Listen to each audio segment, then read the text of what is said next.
পুরীর সমুদ্র সৈকত সকল ভ্রমণার্থীর কাছে একটা অন্যরকম মাত্রা বহন করে আনে। এই সমুদ্র সৈকতে আমরা ভ্রমণ করছিলাম সূর্যোদয়ের ঠিক কিছুক্ষণ আগে। কি এক অদ্ভুত মায়াবী পরিবেশ। যে সমস্ত মানুষ প্রাতঃভ্রমণের অভিজ্ঞতা আছে তারা তো এই লোভনীয় দৃশ্যপট কখনোই অগ্রাহ্য করবেন না। তারা সবাই খুব ভোরবেলা পুরীর সমুদ্র সৈকতে প্রাতঃভ্রমণে বেরিয়ে পড়েছেন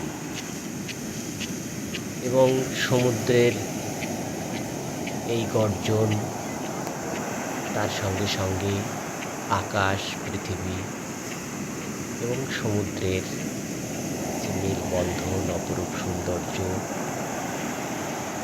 ঠিক সূর্যোদয়ের আগে সবাই দাঁড়িয়ে দাঁড়িয়ে অনুভব করছে। এই জন্যেই হয়তো দেশের বিভিন্ন প্রান্ত থেকে মানুষ পুরীর সমুদ্র সৈকতের টানে দৌড়ে আসে যুগ যুগ ধরে।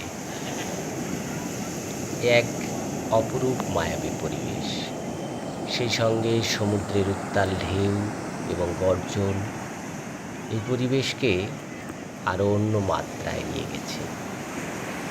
তাই যারা এখনও পুরী ভ্রমণ করতে আসেননি তাদের বলবো অবশ্যই আপনারা টাইমটা সেভাবেই সেট আপ করবেন। সমুদ্রের কাছাকাছি হোটেল নেবেন এবং হোটেল থেকে অ্যালার্ম দিয়ে রাখবেন। সূর্যোদয়ের বেশ আগে আপনারা বেরিয়ে পড়বেন সি বিচের উদ্দেশ্যে এবং ধীরে ধীরে আপনারা সি বিচে প্রাতঃভ্রমণ করবেন। সঙ্গে যদি কফি বা চা থাকে তাহলে তো আর কথাই নেই। ধন্যবাদ।